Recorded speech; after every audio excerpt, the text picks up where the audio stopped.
Amigos e amigas telespectadores da Nova TV, estamos na Granja Mimosa, no bairro do Prado, e a gente vai conversar com a friburguense, a professora Ivete dos Santos Fernandes. Ela é uma estudiosa da área da astronomia e ela é pioneira em termos de uma tese elaborada por ela. Como já disse, ela é formada em Ciências Exatas pela Faculdade de Filosofia, a saudosa Faculdade de Filosofia Santa Doroteia, em Nova Friburgo, e ela, através de cálculos matemáticos e também de estudos com outros cientistas, chegou a um modelo diferente do que a gente está acostumado hoje a respeito do nosso sistema solar. Segundo a professora, esse nosso modelo do sistema solar estaria equivocado, em que o Sol não seria, na verdade, o centro do nosso sistema. Ela vai explicar essa tese. É uma tese baseada em cálculos matemáticos, em cálculos científicos, A gente vai abrir as portas, a fim de que ela possa explicar a tese, que inclusive foi publicado um artigo científico. Professora, tudo bem? Tudo bem. Professora, eu queria que a senhora pudesse explicar ao telespectador como é que surgiu essa tese, esse modelo da senhora, em contestar o modelo heliocêntrico, ou seja, o Sol como centro do nosso sistema solar. Em 2013, eu iniciei os meus estudos e, observando um desenho de fases da Lua e de eclipses lunares e solares, eu observei o erro na dinâmica do modelo. Isso é, os raios paralelos do Sol, eles não poderiam convergir e divergir em 0,53 graus, conforme a ciência nos afirma. Para eclipses lunares, eu teria que ter um eclipse de um tempo muito maior, sendo os raios paralelos.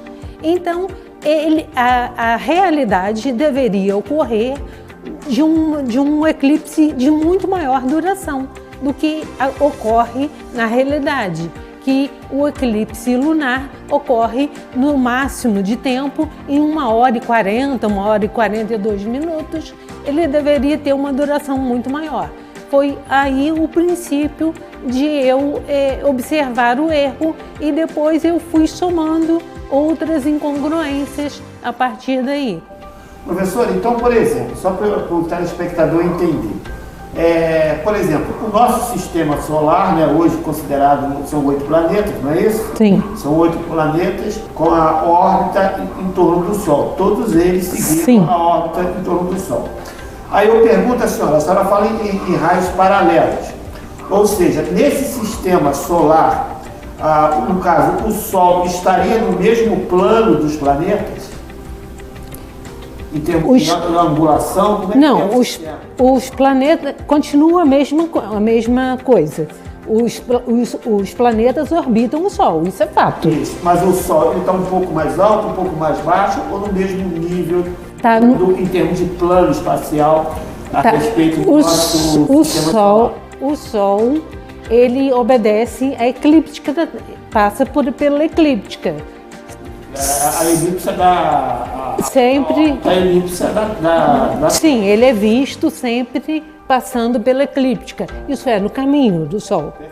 Então, quer dizer, porque algumas órbitas, a gente percebe que ela é uma elipse, é como se fosse uma esfera, É quase circular. Circular, não é isso? Quase circular, e outras mais elípticas. Mas nós temos que alguns planetas, eles circulam mais inclinado, outros menos inclinado, não é isso? Funciona? Somente Plutão é que tem uma órbita diferenciada. Aí, nesse caso, Aí a professora está falando, eu tenho um foco de luz, o Sol projetando essa luz em direção à Terra. Aí a professora diz, o eclipse lunar, então quer dizer, a Lua está na frente do Sol, não é isso? E vai projetar uma sombra na Terra. Aonde aí que a professora interpretou que não daria, o tempo seria muito curto ou seria muito longo? Como é que é essa história? Raio para uma régua. Uma régua, ela tem a mesma largura, né? O mesmo tamanho aqui e aqui.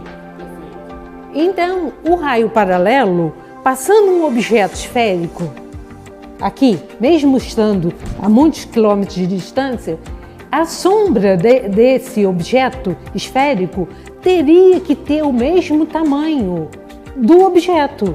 E no eclipse solar também, e no eclipse lunar, a sombra é menor. Então, o que se observa? Que há uma convergência dos raios solares, o que não poderia ocorrer para raio paralelo. Raio paralelo não converge nem diverge. Perfeito. Aí, nesse caso,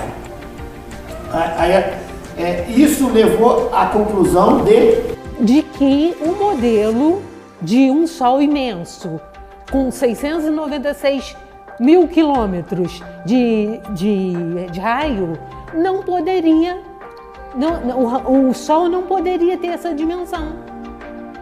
Mas aí a gente está falando em dimensão, quer dizer, em tamanho. Sim. Né? Mas aí o seu modelo se refere ao Sol não sendo o centro. Aonde que mudaria o sistema? O meu modelo, o Sol é pequeno. Seria o modelo de Ptolomeu diferenciado. E qual seria o modelo de Ptolomeu? De modelo de Ptolomeu, a Terra seria maior e Sol e planetas orbitavam a Terra.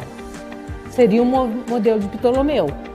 O meu modelo seria a Terra maior, um Sol menor orbitando com planetas orbitando o Sol.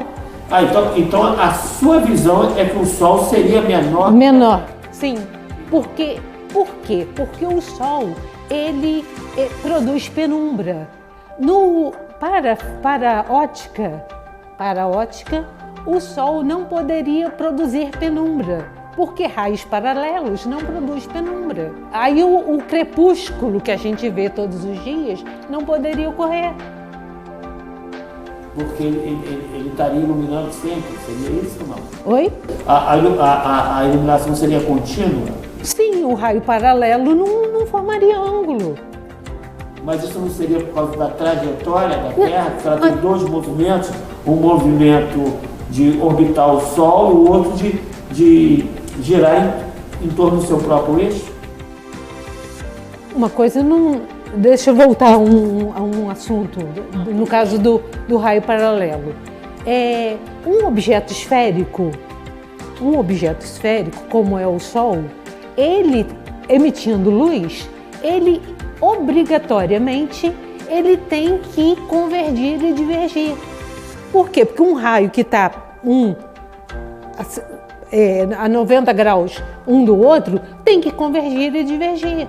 Então não é possível que a ciência afirme que o Sol emite raio paralelo. E, no entanto, ela afirma isso. Mas, por exemplo, a professora diz que o Sol teria uma massa menor do que a Terra em tese, né? Não propriamente, pelo menos em tamanho. Sim. Ter uma massa maior densidade. Mas aí, e os cálculos gravitacionais que fecham? Estariam errados. Estariam errados? Sim. E uma coisa também, não sei se você já ouviu falar no experimento de Eratóstenes. O experimento de Eratóstenes é conhecido há 2000 anos. Então, o que acontece? A gente coloca uma haste de um metro no chão e o Sol incidindo a 90 graus ao meio-dia solar, incidindo, não vai haver sombra nenhuma quando é solstício. No solstício, ou no norte, ou aqui no sul, acontece isso. O experimento, tanto é que se mediu a circunferência da Terra por esse experimento, que a 800 quilômetros, no caso de Assuã, na época era chamada de Siene, e Alexandria tinha 800 quilômetros, como tem, né? 800 quilômetros, e percebeu-se a curvatura da Terra por esse experimento. Então, o que ocorre nesse experimento? Uma coisa que ninguém pensou. É o seguinte, um Sol imenso, um Sol de 696 quilômetros de raio, o que ele teria que acontecer? Teria que iluminar na Terra ou teria que ficar perpendicular na Terra, nessa haste de 1 quilômetro, de 1 metro, por um raio imenso na Terra. Mas não é a realidade. A realidade ocorre o seguinte, apenas num raio de 555 metros. Então, 1 quilômetro aqui já tem uma sombra. Isso não poderia acontecer para um Sol imenso. Ninguém percebeu isso. Então, isso comprova o quê? Que o Sol não é imenso. O Sol não pode ser imenso acontecendo isso. E essa análise que a professora fez, como é que seria o seu modelo, levando em conta o Sol e os 8 planetas? Seria o Sol, eu fiz um cálculo aproximado, ele seria bem menos, tipo 20% do tamanho da Terra, entende? 20%, e estaria uma distância de menos de 10 mil quilômetros. E uma coisa também que eu observei ao pesquisar e ao saber, de fato, de um avião, você viajando, vamos supor que está viajando no Equador. Vou pegar a bola aqui só para ajudar a entender. Qualquer objeto esférico, como a Terra, né? Eu tenho o círculo máximo, que é exatamente o Equador, da Terra ou do Sol, não importa. Então, acontece o seguinte, uma viagem aérea de longa distância, vamos supor que seja pelo Equador, como que eu teria que ver o Sol? Aqui é a Terra, Como que eu teria que ver o Sol se ele estivesse a 150 milhões de quilômetros às 12 horas? A Terra rotacionando. Eu teria sempre que ver o Sol na linha do horizonte. Só que fato é que se vê Sol a 90 graus às 12 horas. O Sol de um avião é visto igual ao que ocorre na Terra, nascendo, né, e se elevando às 12 horas a 90 graus e se pondo, coisa que deveria ser sempre visto na mesma altitude. Aí o seu modelo para explicar como é que seria?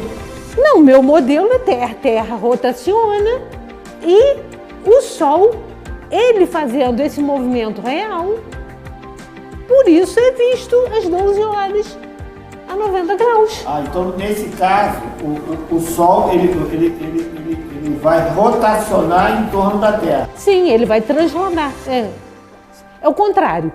Não é a Terra que translada, é o Sol que translada. Então é ele que se movimenta. É ele que se movimenta. Nessa visão. Sim. E em relação aos outros planetas, seus cálculos vão bater também? Uma coisa, eu observei, está no meu artigo, Vênus, para a ciência, sempre o cálculo para saber se a excentricidade de um planeta é sempre calculado pela distância Sol-planeta, planeta-Sol, entendeu? E Vênus é calculado como o planeta mais excêntrico, isso é, que teria uma órbita mais circular. E, no entanto, Vênus é o planeta, depois de Mercúrio, é o que tem a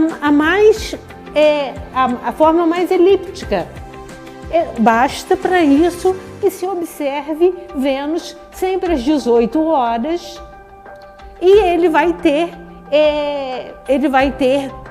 um movimento totalmente aleatório, coisa que deveria ser igual ao planeta Saturno, que sempre às 18 horas ele acontece num período totalmente previsível, e Vênus não. Agora, professora, aí vem a dúvida, a senhora é astrônoma, a senhora vai esclarecer. Existe alguma estrela que seja do tamanho de um planeta? Normalmente se fala que a estrela são centenas, talvez milhares de vezes maior que um planeta. Como que a professora chegou? Eu queria que você pudesse explicar isso para a gente. Bem, isso tudo tem que ser provado, obviamente. Eu estou levantando essas hipóteses baseado em matemática, baseado em observação, baseado, né, no experimento de Eratóstenes. Então, tudo isso tem que ser discutido. Mas a minha cosmologia, ela muda tudo, ela vai mudar tudo. Se o Sol é menor, estrelas também são menores. Entende? Muda toda a cosmologia.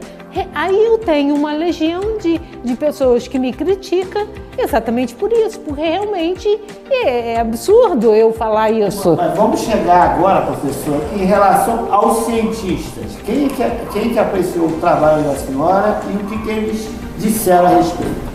Sim, o meu artigo foi avalizado, né? Pelo que eu sei, há seis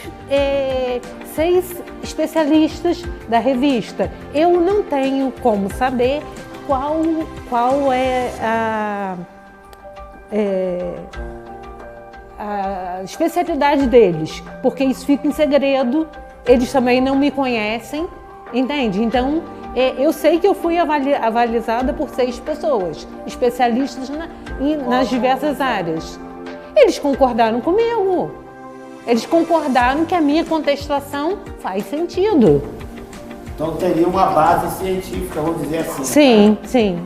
Agora, a gente estuda que o Sol, com o tempo, ele vai virar uma gigante vermelha e a Terra os outros planetas seriam engolidos, né? Por essa gigante vermelha. Pela essa tese, pela essa situação, então não teria essa condição do próprio Sol engolir a Terra por ser muito menor. Verdade. Agora, uma outra situação a respeito disso, né? Que muitas pessoas vão pensar o seguinte, porque a Bíblia fala que a Terra seria o centro, né? E não o Sol. Mas a sua concepção, ela não é religiosa, de observação e científica, é isso? Sim. Apesar da Bíblia concordar que a Terra, no Sol foi criado no 4º dia e que, portanto, ele como um luminar, ele tem que ser menor do que a Terra. Um luminar não é maior do que o ambiente. O ambiente, a Terra, seria maior que o luminar, que ilumina. Então, diante dessas situações, diante do que a professora observou, os seus cálculos matemáticos, a senhora não tem dúvida que são 2 polêmicas. Uma, que o Sol é menor do que os planetas, em especial a Terra. Segunda polêmica é que o Sol não é o centro do sistema, mas a Terra. Sim. A senhora não tem dúvida disso? Não tem dúvida. Agora, uma outra situação a respeito, em relação a isso. O Júpiter é visto como o maior planeta, né? Sim. Que a Terra seria 81 vezes menor, não parece? Como é que fica Júpiter nessa história? Mantém a dimensão? Não mantém. Todos os planetas são menores. Se o Sol é menor e os planetas estão orbitando o Sol, obviamente também tem que ser menores. Também seria. Também seriam. E a Terra, nesse caso aí, seria maior, seria menor? Seria maior. Maior do que eles? Seria maior que eles. Eu fiz experimentos, mas como aqui o tempo é muito instável e eu não consegui fazer com precisão que eu gostaria que fizesse. Eu tenho dúvidas que no equinócio, que seria, né, em setembro e março, eu tenho dúvidas se eu tenho um tamanho maior para a Terra nesse período. Eu fiz experimento que dava a entender que sim. Eu fiz em novembro e eu consegui detectar uma Terra um pouco maior. Agora, professora, a gente vive momentos polêmicos, né? Sim. Momentos extremos. Sim. Aí, quer dizer, a senhora está falando, apresentou um artigo científico, são cálculos matemáticos, e existe uma polêmica muito grande, né? Que eles estão falando, alguns chamados terraplanistas, estão dizendo a Terra plana. A senhora chegou a observar alguma coisa nesse sentido ou não? Sim, eu conheço o modelo, quer dizer, o possível modelo da Terra plana, mas ele não se sustenta, né? Porque Sol, se fosse fato a Terra fosse plana, o Sol teria que ficar iluminando sempre, não teria dia e noite. Então quer dizer que nesse sentido Tá errado. Está errado. Tá errado. Não concorda com esse sistema, não bate. Não bate com a realidade. Agora, a senhora é formada em ciências exatas, nós temos a fórmula gravitacional, da atração das massas, né? Não, isso de fato existe. Como é que fica esses cálculos gravitacionais, né? Isaac Newton, né, considerado um gênio, fez os cálculos, não contestou o modelo de Galileu. Como é que fica essa questão em termos de cálculos gravitacionais? De fato, a gravidade existe e ela mantém os corpos orbitando. Mas então a atração maior seria da Terra, não seria da Terra. Em função da quantidade de massa. Sim, sim. E Marte, que agora, inclusive, há uma sonda espacial em Marte. Quer dizer, logicamente, né, isso, pelo menos isso se diz que Marte é menor do que a Terra. Nesse caso, seria muito menor? Muito menor. Muito menor. Seria muito menor. Com certeza. A Lua também, né? A Lua também. Também. Então, tudo, pelo seu sistema, tudo é passível de revisão. E orbita em torno da Terra. Da Terra. O que a senhora falaria hoje para os cientistas, principalmente para a NASA, né, que tem instrumentos eletrônicos, estudos, inclusive com cálculos que através da questão de espaço, de distância, chegam até o alvo que eles tentam, que chegam, né? Chega, por exemplo, pelos cálculos matemáticos deles, eles chegaram até a Lua, chegaram até Marte, chegaram com a sonda espacial em Júpiter, em Saturno, né? Agora vamos estudar a Lua de Saturno. O que a senhora tem para falar para eles, uma vez que a instrumentação deles atende à realidade que eles entendem que é o Sol como centro do sistema solar? Sim, é com humildade que eu contesto. A minha contestação é baseada em lógica, é baseada no que é conhecido através da ciência. Então, eu só estou pedindo que avaliem o que eu coloquei no artigo e que seja discutido com respeito, com coerência, né? E com lógica. Vou fazer algumas perguntas para a professora, um pouco fora do tema, né? A senhora acredita na teoria da relatividade, do espaço e tempo, que o tempo é relativo e a velocidade é absoluta? De uma certa forma, sim. A senhora acha que seria possível viagem no tempo ou não? Ou seria uma ficção? Eu acho possível. Acho. Presente, passado, futuro ocorre ao mesmo tempo ou não?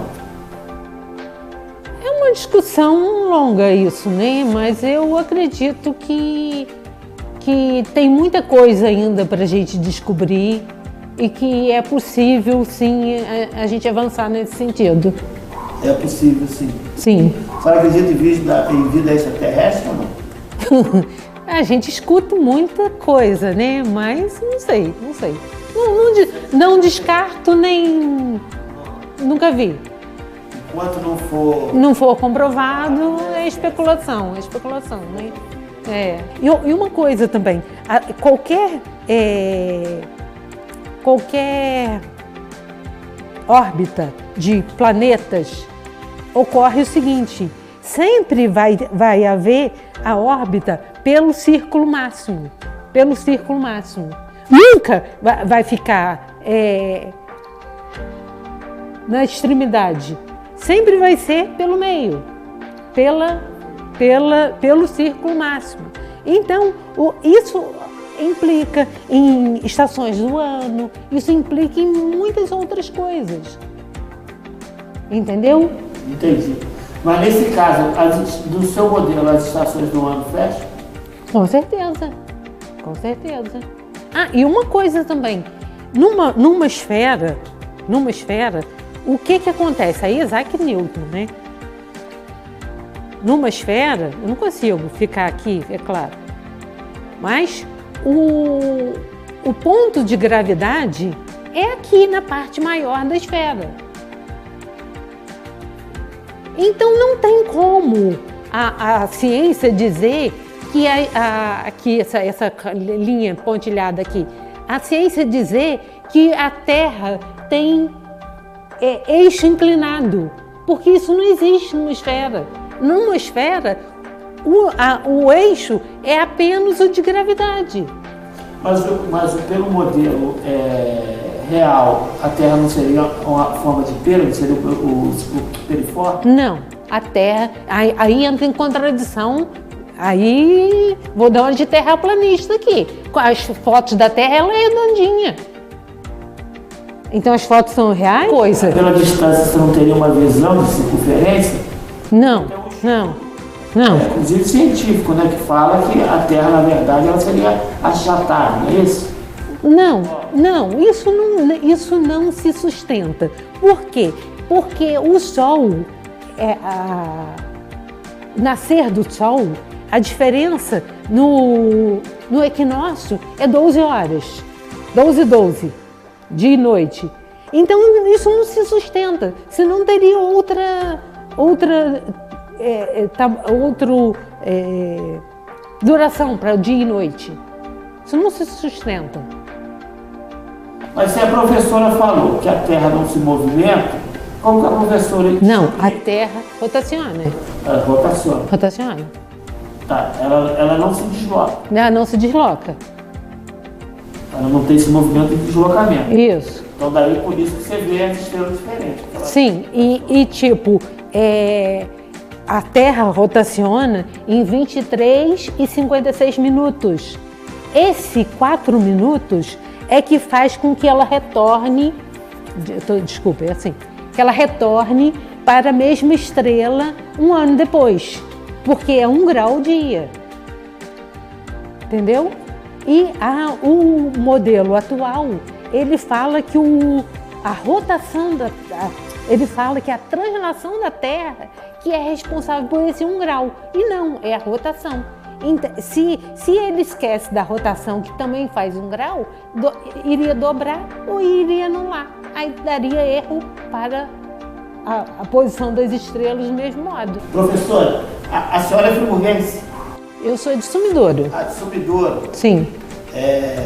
A senhora veio para Friburgo, tem quanto? Criança. Vim crianças, 10 anos, hein? Então é friburguense de coração? De coração, sim. A senhora estudou na Faculdade de Santa Doroteia? Santa Doroteia. Formou em Ciências Exatas? Sim, aí depois parei. Chegou a ministrar aula? Não, sempre trabalhei com contabilidade. Com números, né? Sim. E o que levou a senhora a ter esse fascínio todo de estudar a trajetória do Sol, o sistema? Eu, desde criança, eu me lembro de ver aquela série de televisão francesa chamada Espaçonave Terra, que eu gostava muito. É uma série muito interessante, então aquilo me despertou o gosto pela astronomia. Deus para a senhora? Muito importante na nossa vida, né? Que a gente tem que respeitar e ser grato a Deus sempre. A vida para a senhora? Primordial, importante, com respeito, com dignidade. Aos alunos, aos professores, à comunidade científica, um recado que a senhora dá? Tenho o meu respeito e que haja boa vontade, né, de se ouvir uma outra opção, uma outra verdade. Entrar em contato com a professora, como é que se faz? Eu tenho um canal no YouTube com meu nome e tenho outras mídias sociais. Só para esclarecer o telespectador da Nova TV, tanto a professora como eu fomos vacinados, ela já tomou a segunda dose, eu tomei a primeira dose, a gente manteve distanciamento social, o Patrick está com a máscara e vocês puderam ouvir o talento, essa voz, talvez nesse primeiro momento solo científico, né, da professora Ivete dos Santos Fernandes, né, o Albert Einstein, né, pelo menos se atribui a ele, que diz que não existe verdade absoluta, existe na ciência, tem-se verdades provisórias, né? Com o tempo, aquilo que era considerava-se uma verdade absoluta, com o avanço da ciência, se muda aquela verdade, né? De qualquer forma, fica aí exposta a tese da professora. E, professora, agradecemos pela senhora ter recebido a gente em sua residência e ter explanado todo o seu conhecimento e fica na consciência do telespectador, no entendimento de cada um, a respeito da tese da professora. Eu que agradeço. Obrigada.